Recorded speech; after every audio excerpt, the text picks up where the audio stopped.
What's up, everybody? Peter X is So Coffee here, and welcome to another episode of All Things Music. So today we're going to look at a very interesting genre that people think is forgotten and gone, but it's not, and Doo Wop.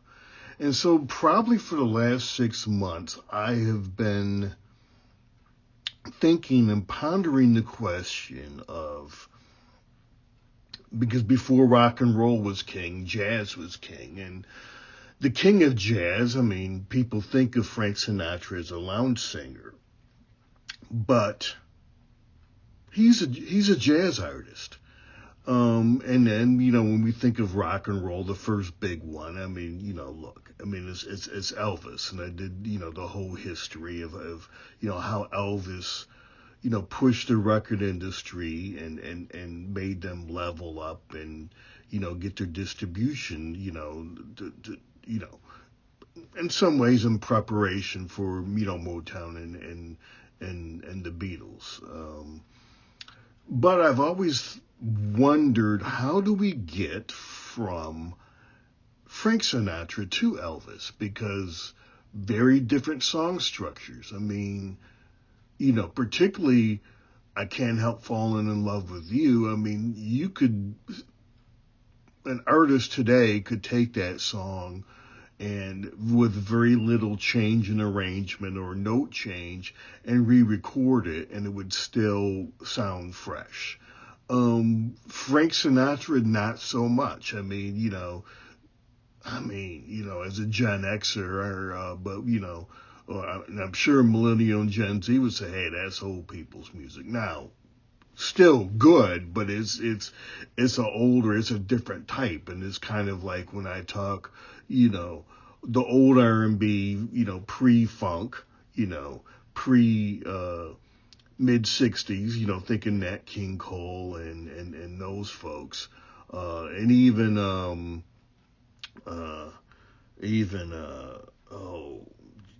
slipping my mind. Here I am trying to riff again as usual, and tripping all over myself. That name will come back to me. It always does. But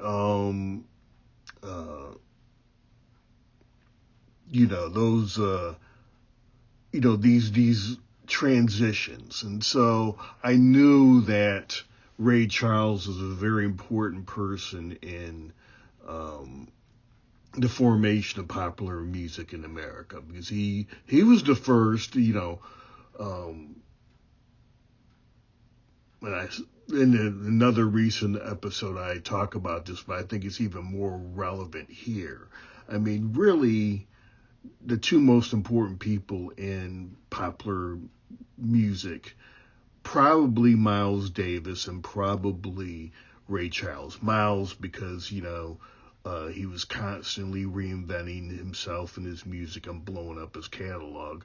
And Ray, because Ray was brought in a lot of different elements and threads and kind of wove something new out of all these different threads. So he took, he was a start off jazz pianist, but, gospel and had that church and sang out of the church in the blues and even jazz vocalist. So he was the first to really bring different genres together and weave them into something new. And Prince was good at that.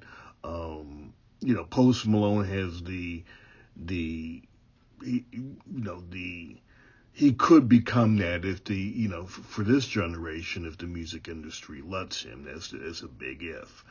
But so I've always been, as I said, the last 6 months, how do we get from Frank Sinatra to Elvis? And it's Doo Wop. And, Doo Wop is a very interesting history. So I'm taking a lot of this from a couple of documentaries on YouTube. Streetlight Harmonies is one. Life Could Be a Dream is two, and Voices of Doo Wop. And Doo Wop, interestingly, started off very similarly to hip hop. and that these, what's different is many of them were young. They were teenagers. Some of them, the stars of Doo Wop. Some of them were even in middle school and high school. So these are very young folks, and this is where the and Doo Wop starts in the mid 40s, but the similarities to hip hop. So that these are kids who could not afford instruments, and so they basically used vocalized instruments. So when you listen to true hip hop, or I mean true doo wop, and I'm talking on the street corner doo wop, and some of this they'll get in. These old doo wop bands will do their doo wop, and you'll hear the bass. So you hear guys going boom, boom, boom, boom, boom, boom, boom, boom, boom, boom, boom, boom, boom. And then you have other guys do do do do do do do do do. So I mean, you have the elements there of you have one person doing bass, whether it's an alto for a woman's group or a bass for a man's group, and then you have someone that will usually do the strings, and you can hear it when you hear the raw doo wop, the street corner, and that's how they literally took over street corners and made music without instruments. And so, so just like hip hop, they couldn't afford the instruments, but, records and the turntable, and, punk, hey, I can't afford a Gibson guitar, but whatever that piece of crap $40 guitar, in the pawn shop there, I can afford that. Let me figure it out. And so, so it was very, very, very up from the streets, just like, punk and hip hop and house and all these other,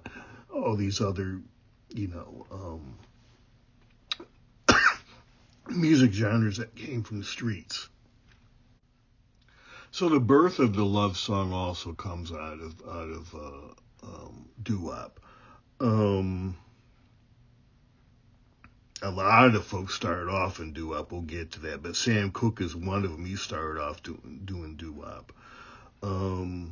But the roots are in gospel, and the one overriding, musical quality that doo wop brings is harmony. And so whether you have 4 vocalists or 5 vocalists, they really, really kind of, ironed out what harmony is and how you use harmony. I mean, jazz was, in the big band swing era, it was working together a little bit in harmony. But, when Miles got hold in the 50s and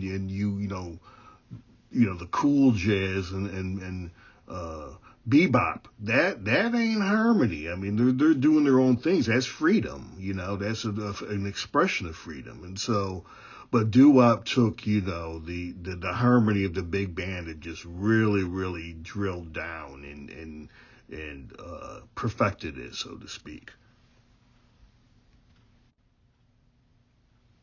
So another interesting thing that you get with correlation between doo wop and hip hop is beatboxing. I mean, doo wop, these singers and these bands were imitating instruments. So, in a much more broader way than hip hop artists. So hip hop, usually, imitates the drum or the bass, but, the vocalists in the doo wop groups, they would imitate, the bass, the piano, and the drums, and certainly the strings. And it's interesting because, most of them didn't even know how to play any of this stuff, but they listened enough and could figure it out. So there was also, I recently did an episode on, the funk, let's take it to the stage, where, the competition in funk was who could throw down better in the live stage. And of course now in hip hop, is who can diss people. We have a feud, multiple feuds in hip hop going on right now. But right now, we have Kendrick Lamar, in going after J. Cole and Drake. Well, the feud back in Doo Wop, they weren't feuds. I mean, they literally would battle on street corners. In New York City or Philly or Baltimore, you had four corners, and there would be a Doo Wop group on each corner. And, the competition was to see who could get the most people on their corner. And so, so this stuff goes, this competition, in black music, it goes way back. And I think Let's Take It to the Stage, I talk about, jazz folks and how after the jazz set, back at the hotel or just, kicking it with the jazz musicians, that's where you proved your mettle and earned the respect of other jazz players is, basically you battled on your instrument. And this is again evident in Doo Wop as well. So, in the 50s, this is the first time, young kids had money to spend. I mean, the GI Bill, this is post World War II, the GI Bill, the suburbs are getting thrown up and everything else. The highway construction, that's the big thing that's happening. I mean, Eisenhower, the highway system and, 80% of what we have today in this country was built in the 50s. The loops around the big cities, not so much, but, Eisenhower built, the highway system and lots of money, needed a lot of, labor to do that. And so, hey, things were popping off in the 50s and the economy was good. Doo Wop also socially had a very interesting thing, and that was the first time black kids and white kids came together, because the white kids, loved the black Doo Wop, even though, we talked about Elvis and race music and, oh my God, our kids, are Satan's coming for them. Well, white kids love this stuff.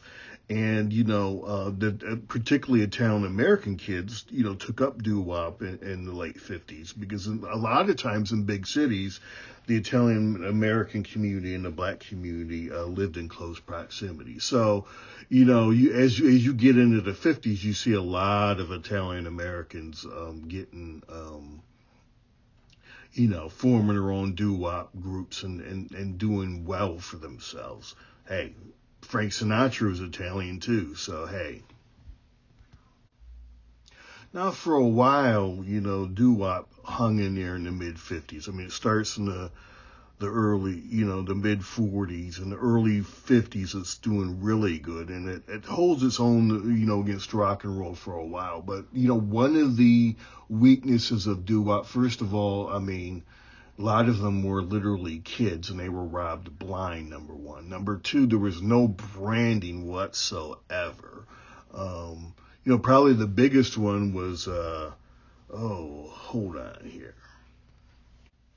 Frankie Lyman and the Teenagers were the biggest one, and they had a huge hit back in the day. Didn't write it down. Oh, well. But just look up Frankie Lyman and the Teenagers, and whatever song has the most on Spotify, that's the big hit. But they split them up, and the management, like, Frankie, you're gonna, you're the man, we're gonna write you a bunch of hits, and the Teenagers will still work with you. Neither one of them had another hit after the breakup. Frankie Lyman and the Teenagers, Why Do Fools Fall in Love? That was the big hit. And hey, 67 million streams, not bad at all, considering, the folks, who grew up on that and who loved that music. Let's be real. A lot of them are no longer with us, but good music lives and good music lasts. So that's proof right there. Because I mean, what, Spotify is not even 10 years old, and Why Do Fools Fall in Love, 67 million streams. So yeah, so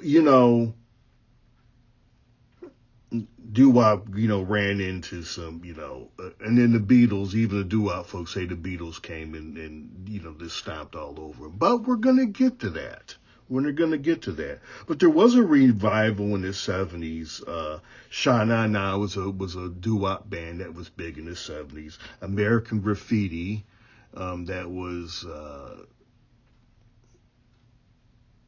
wasn't Spielberg, that was George Lucas, the early 70s pre-Star Wars.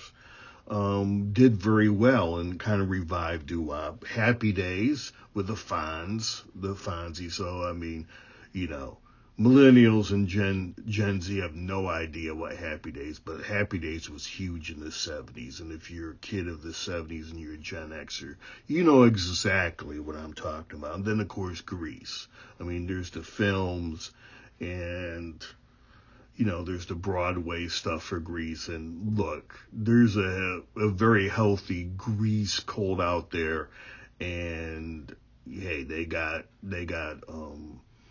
folks who are on the bandwagon. Plenty of millennials and Gen Z are on the Grease bandwagon. That's Grease. All that stuff is Doo Wop. Frankie Valli and the Four Seasons, Doo Wop. So, Doo Wop is dead and gone. His influence no longer remains. Yeah, no. NSYNC, Backstreet Boys, In Vogue, they're all of that is rooted in Doo Wop. So let's some great names of great Doo Wop groups from the Doo Wop era. The Oreos, the Five Keys, the Moonglows, the Penguins, the Flamingos, the Cadillacs. See if most of those names, most you probably don't know. Let me drop some other names, see if these are familiar. The Marvelettes, the Temptations, the Four Tops, the Miracles, the Vandellas, or Smokey Robinson and the Miracles and Martha Reeves and the Vandellas. I mean, look, half of the, of the acts out of Motown back, in their heyday, in their glory day, have names that go back to Doo Wop. I mean, those are Doo Wop names. And I think everybody I just named is in the Rock and Roll Hall of Fame, out of Motown. So think Shop Around, and You Really Got a Hold on Me, Smokey and the Miracles, and listen to the song, but instead of, the bass in those songs, think of, a guy, singing the bass. Those strings and the harmonies. I mean, Shop Around and You Really Got a Hold. I mean, those are Doo Wop songs. All they did was they put, the lead singer, and then, substituted the singer, the singing for the real instruments that they were mimicking. And Heat Wave, Martha Reeves, same thing. My Guy, My Girl. Dun, dun, dun, dun, dun, dun, dun, dun, dun, dun, dun, dun. I mean, that bass line, you can, a good doo-wopper can do the My Guy bass line. I mean, so those songs are rooted in the differences of they, rather than voicing the instruments, the great house band there from Motown played them. But the roots of Motown is in Doo Wop. I mean, and, Smokey Robinson and the Miracles started off as a Doo Wop band. I don't know if, I can't speak for the Temptations and the Four Tops and some of these other groups, but, Smokey was doing Doo Wop, before, Berry Gordy decided to open up Motown. So, and as I mentioned before, George Clinton, Parliament Funkadelic, back in the day, it was the Parliaments, and they were doing doo wop. Back in New Jersey, out of George's barber shop. Sly Stone started off, doing doo wop, in a doo wop group in the early '60s. The Beach Boys, hey, that's doo wop. Come on. Take out. Listen to the harmonies. That's what everybody loves about the Beach Boys. They kept the harmonies. They're like, okay. It's interesting. The Beach Boys keep the harmonies. The vocal harmonies and all that. And, Motown replaces, some of those instruments, but, the Beach Boys take replace the instruments, but they use all the singers, and Motown is more like, okay, we'll use the singers a little more sparingly in background vocals, but they're going to dance. So, and that's where, NSYNC and Backstreet Boys and all these other folks come in, New Edition, they're all that goes back to Motown and Motown. Barry Gordy's big innovation is not only, replacing the vocalized instruments with the real instruments, but is the dance element that the background singers get in his groups. Other roots of doo-wop in what I call the big three, Motown, Elvis, and the Beatles. I Can't Help Falling in Love with You by Elvis Presley. Listen to the song, my favorite Elvis song of all time. That's a doo-wop song. Pull them out, go back and listen to doo-wop a cappella groups. And oftentimes what they would do is doo-wop, progressed and was less a cappella and became, more instrumental in nature, is the band would, the group off the street, and they would go in there and vocalize, and the musicians would be like, okay, I got the bass line. Yep, I see where the string, what you're doing, we'll do the strings there. And yeah, your part that you're singing, that's to be the piano. That's how it was. So you can hear the process of going through, from doo-wop to pop music, in Shop Around, in My Guy, in My Girl, and the Beatles, Please Please Me. That is about as doo-wop as you can get. And also Love Me Do. Come on. Listen to those songs, and then, go on there, YouTube, and just, just type in acapella, doo-wop, and pull it up and listen.